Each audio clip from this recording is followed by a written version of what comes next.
역대하 9장 1절에서 8절의 말씀을 보도록 하겠습니다. 오늘 말씀을 가지고 내 삶을 보고 하나님을 찬송하게 하라, 내 삶을 보고 하나님을 찬송하게 하라 라는 제목으로 같이 은혜를 나누기를 원합니다. 항상 우리는 우리 삶에 대해서 자신감이 있나요? 우리가 가지고 있는 소유물에 대해서, 우리가 가지고 있는 재산에 대해서, 우리가 가지고 있는 자녀에 대해서, 내가 살아온 삶의 과정에 대해서 자신감이 있는 사람은 그리 흔치 않을 것입니다. 어딘가 좀 부족하게 느껴지는 부분들이 있을 것입니다. 그럼에도 불구하고 우리가 보는 것은 우리의 겉모습이 아니죠. 사람들이 볼 때는 겉모습을 보고 우리를 평가하고 우리를 판단한다라고 생각을 합니다. 의외로요, 많은 사람들은 우리의 내면을 봅니다. 우리의 안을 봐요. 우리의 태도를 봅니다. 우리의 자세를 봅니다. 우리가 살아가는 지혜, 삶의 지혜를 봅니다. 그 사람이 정말로 본인이 말하는 대로 믿음으로 살아가는지, 그 어렵고 힘든 과정에도 하나님, 본인이 찬송하는 그 하나님을 의지하고 살아가는가, 그것을 바라보면서 그들이 느끼는 것이 무엇입니까? 그 안에 내면의 단단함을 보는 거예요. 믿음의 단단함을 보는 거예요. 세상의 그 어떤 고난과 어려움도 흔들 수 없는 그 중심을 보는 거죠. 그것을 볼 때 사람들은요, 그 믿음의 사람을 존경하고 따르고 그 사람을 통해서 하나님께 찬양을 돌리는 줄 믿습니다. 그래서 내 삶을 평가할 때 재물이나 자녀의 성공이나 나의 어떤 외모적인 모습으로 내 자신의 삶을 바라보지 마시기 바랍니다. 내가 얼마나 하나님과 동행하고 있는지, 하나님을 신실하게 믿고 있는지, 내 사랑하는, 내 사모하는 주님께 내가 충성스러운 사람으로 살고 있는지를 생각하시는 저와 여러분 되시길 축원합니다. 오늘 본문에는 특별한 한 여인이 나오고 있습니다. 그 여인은 스바 여왕입니다. 나라 이름이 스바입니다. 거기에 여왕이에요. 왕입니다. 그 스바 여왕이 고대 시대에는 아주 큰 부귀 영화를 누리고 지혜를 가지고 있는 여왕이었던 것으로 보입니다. 1절의 말씀을 보게 되면 매우 많은 신하들을 데려와요. 수많은 사람들을 데려옵니다. 많은 사람을 데려올 수 있을 정도로, 그 먼 거리에 그 많은 신하들을 먹이면서 데려올 수 있을 정도로 부강한 나라를 이루었던 여왕이라는 것을 우리가 알 수 있습니다. 또한 여러 가지 귀중품을 가져와요. 금, 보석, 모든 향품들을 가져옵니다. 우리도 향수가 비싸지 않습니까? 옛날에는 향품이요, 얼마나 비쌌는지 몰라요. 스바라는 나라가 가난한 나라가 아니에요. 부강한 나라예요. 여왕이 또 지혜로운 여왕이에요. 이 스바 여왕이 솔로몬에게 찾아옵니다. 이 스바가 어디인가에 대해서는 여러 가지 많은 학설이 있지만 일반적으로 에디오피아를 말하고 있습니다. 지금이야 우리가 가난한 나라이지만 옛날에는 애굽이에요. 애굽에 버금가는 나라였어요. 옛날에 성경에 나와 있는 그 초강대국 애굽에 버금가는 강성한 나라가 바로 이 에디오피아였어요. 왜 이 스바 여왕이 이 먼 거리를 찾아옵니까? 단순히 구경하려고요? 지혜롭다는 왕이 있는데 한번 보러 갈까? 지혜 있는 왕을 찾으러 온 것이 아니라 하나님께서 세우시고 축복하신 그 나라에 대한 소문이 진짜인지, 정말 하나님이 살아계신가를 확인하기 위해서요, 그 먼 거리를 마다하지 않고 찾아온 것입니다. 즉 단순한 호기심에 의해서 찾아온 것이 아니라 진리를 향한 갈망이 있었던 거죠. 진리를 향한 갈망이 있었던 여왕이었습니다. 세상 사람들이 교회를 찾아오는 이유가 뭘까요? 솔로몬의 지혜와 명성을 듣고 스바 여왕이 찾아왔듯이요, 우리의 삶의 모습, 믿음의 삶의 모습들, 그 영적인 부유함을 가지고 살아가는 성도의 모습을 바라보고요, 정말 저 사람이 믿는 하나님이 누구지? 저분이 믿는 하나님이 누구지? 궁금해서 찾아오게 하시는 저와 여러분 되시길 축원합니다. 스바 여왕이 여러 가지 어려운 질문들을 가지고 왔다라고 1절은 말합니다. 그 어려운 질문들은 단순한 어떤 퀴즈라든지 어떤 수수께끼를 말하는 것은 아니죠. 인생의 모든 문제죠. 믿음이란 무엇인가? 인생이란 무엇인가?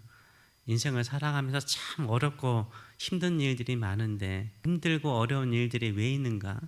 어떻게 그 문제를 해결해 나가야 되는가? 사랑이라는 게 무엇일까? 지혜라는 건 무엇일까? 이런 것들이죠.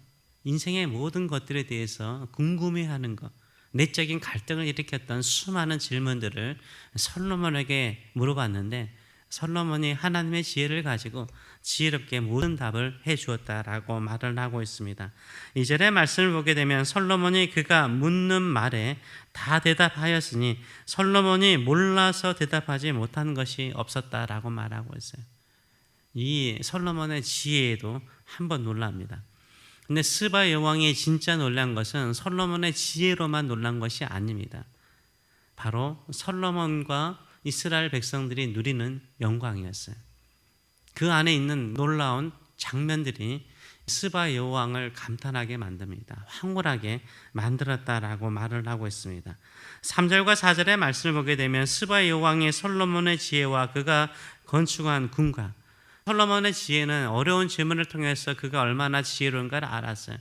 근데 그 안에 그가 그 지혜를 통해서 통치하고 있는 그 나라의 모습이 어떤 모습인가를 본 거죠. 그의 건축한 궁궐과 그 상의 음식들, 어떤 음식들이었는지 모르겠어요. 아마 다양한, 뉴욕이 세계 중심 아닙니까? 모든 음식들이 다 뉴욕 맨하탄으로 오지 않습니까? 마찬가지였던 것 같아요. 이 솔로몬의 상에 있는 게 신기한 것들이 상당히 많았던 것 같아요. 상의 음식들과 그의 신하들의 자석들도 왕만큼 화려한 자석에 앉아 있었어요. 그리고 그의 신하들이 도열하는 것들, 그 신하들이 섬기는 왕을 섬기는 그 모습과 자세들, 그들의 공복들, 그 종들 있지 않습니까? 그 종들도 뭐 일반 백성 못지않게 잘 입고 멋있는 거예요. 그리고 술 간원들, 음식을 섬기는 사람들, 그리고 여호와의 전에 들어가는 층계들. 나중에 보겠지만 이 층계가요, 이 중동에서 발견할 수 없는 나무로 된 거예요. 인도에서 왔거든요. 그 층계의 화려함과 향과 그 모습을 바라보고 황홀했어요. 그냥 소문으로 들은 것뿐만 아니라 그가 누리고 있는 그 이스라엘 백성들이 솔로몬과 솔로몬의 신하들과 백성들이 누리고 있는 그 삶의 영광을 보면서 놀랬다라고 말을 하고 있습니다. 우리가 이 세상 사람들에게 말로만 전하는 복음이 아니죠. 저는 이 복음이 우리의 삶을 지배하기를 원합니다. 예수님의 복음은요, 우리의 삶을 평화롭게 만드는 줄 믿습니다. 우리의 삶을 부유하게 만드는 줄 믿습니다. 우리의 영적인 부유함을 만들어주는 줄 믿습니다. 이렇게 외적인 부유함도 중요하지만요, 우리 안에 내적인 부유함이 있어야 되는 줄 믿습니다. 우리는 항상 천국을 누리는 사람이고 천국을 바라보는 사람입니다. 천국이라는 곳이 죽고 난 다음에 가는 천국만 생각하지 마세요. 우리의 삶에 천국이 임하기를 원합니다. 예수님께서도 항상 말씀하셨어요. 회개하라, 천국이 가까이 왔느니라. 이 천국이 죽고 난 다음에 가는 게 아니잖아요. 천국이 임하는 거잖아요. 우리 안에 임하는 거잖아요. 천국을 누리는 게 뭘까요? 정말로 세상이 빼앗아갈 수 없는 그 평안함, 그 기쁨, 그 감사, 그 찬송, 그런 행복이 우리의 심령 안에 있기를 원합니다. 요새는 기도하면서 그런 기도를 참 많이 합니다. 여러분들의 자녀들이라든가 또 하시는 일들이라든가 모든 일들이 잘 되기를 늘 기도하지만요, 더 강하게 간구하는 것은 천국이 임하는 거예요. 그냥 어렵더라도 내 안에 하나님의 나라가 천국이 임하여서 기쁨도 있고 감사가 있고, 정말 그것은 이 세상의 물질이나 세상의 사람들의 칭찬이 주는 즐거움이 아니라 하나님이 주실 수밖에 없는, 하나님이 주신 것이라는 게 확실한, 그렇잖아요. 솔로몬의 지혜가 인간이 만들어낸 지혜가 아니잖아요. 하나님이 주시는 지혜잖아요. 그 지혜를 가지고 나라를 다스리니까 그 나라 안에 이 스바 여왕도 충분히 가졌어요. 충분히 누리고 사는 인생인데 솔로몬이 부러운 거예요. 솔로몬의 지혜를 듣고 있는 이 신하들이 부러운 거예요. 우리도 마찬가지죠. 예수님을 믿고 사는 우리의 부유함이 있으면 사람들이요, 부러워요. 황홀해요. 저건 내가 돈으로 살 수 없는 건데, 저건 내가 일생을 살면서도 내가 누려보지 못한 그 기쁨, 그 즐거움, 그 여유로움, 그 어떤 행복이 왜 저 사람에게는 있을까? 부러운 거예요. 이렇게 부러움을 주시는 저와 여러분 되시길 축원합니다. 그게 사람들이 바라보는 거죠. 정말 그래요. 세상 사람들은 교회 다닌다고 그래서 우리 형통한 거 보고 교회 오지 않아요. 우리가 내적으로 누리는 이 천국의 삶을 보고 오고 싶어요. 믿고 싶어요. 네가 믿는 하나님이 누군지를 보고 싶은 거예요. 그 지옥과 같은 삶 속에서도 하나님을 의지하고 감사하는 거, 기뻐하는 거, 하나님께서 반드시 합력하여 선을 이루실 거, 내가 걸어가는 발걸음이 반석일지라도 그 반석에서 물을 낼 것이라고 믿고 나가는 그 믿음의 모습이요, 주변 사람들에게 감동을 주고 하나님을 찾게 만드는 기회가 되는 줄 믿습니다. 결국은요, 말이 아닙니다. 그렇죠? 복음을 전하는 것은 말로 복음을 증거하는 것이 아니죠.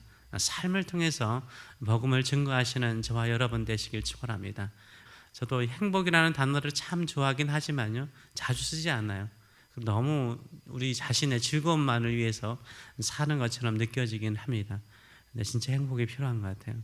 여러분이 행복하기를 원해요. 진짜 행복하기를 원해요. 모든 것을 다 갖추는 대골과 같은 곳에서 행복함을 누리는 것도 바라는 바지만요, 정말로 초과 삼간에 사는 것 같은 장소에서도 행복해하는 것, 기뻐하는 것, 감사하는 것, 웃음이 있는 것, 그게 더 큰 행복이라고 생각을 합니다. 여러분의 삶에 그런 부요함이, 그 천국의 삶이 임하는 놀라운 역사 일어나기를 원합니다. 우리가 솔로몬처럼 매일 구하지 않습니까? 지혜를 주시옵소서. 자녀를 키우는데 지혜를 주시옵소서. 사람들을 대하는데 지혜를 주시옵소서. 내가 가끔 어리석게 판단해가지고 잘못된 길로 갈 때가 많사오니 지혜를 주시옵소서. 이렇게 늘 지혜를 구하고 주께 더 가까이 나갈 때 우리가 구하지 않아도, 우리가 간구하지 않아도 필요한 모든 것들을 충분히 넘치도록 주셔서 우리의 마음을 즐겁게 하여 주실 줄 믿습니다. 이런 믿음을 가지고 살아가시는 저와 여러분 되시길 축원합니다. 기도하겠습니다. 살아계신 하나님, 남들이 다 가지고 있는 거 가지고 싶지 않습니다. 남들이 누리지 못하고 있는 거, 가지지 못하고 있는 것을 얻기를 원합니다. 세상의 지혜가 아니라, 똑똑함이 아니라 하나님의 지혜를 주시옵소서. 남들이 쉽게 누리지 못하는 하늘의 기쁨을 저에게 주시옵소서. 남들이 누리지 못하는 참된 평안을 저에게 주시옵소서. 어떠한 상황 속에서도 늘 감사하고 긍정적으로 해석해서 소망 가운데 살아가고, 사람들이 나를 만나면 오히려 찡그렸던 얼굴이 미소가 넘치고 웃음이 넘치고 감사가 넘치고, 그래, 믿음으로 살아야지, 믿음이 넘치고 하나님을 향하여 더 가까이 나가게 만드는 그 보이지 않는 영적인 부요와 영향력, 그 힘이 우리의 삶에 있도록 축복하여 주시옵소서. 감사드리며 예수님의 이름으로 기도하옵나이다. 아멘.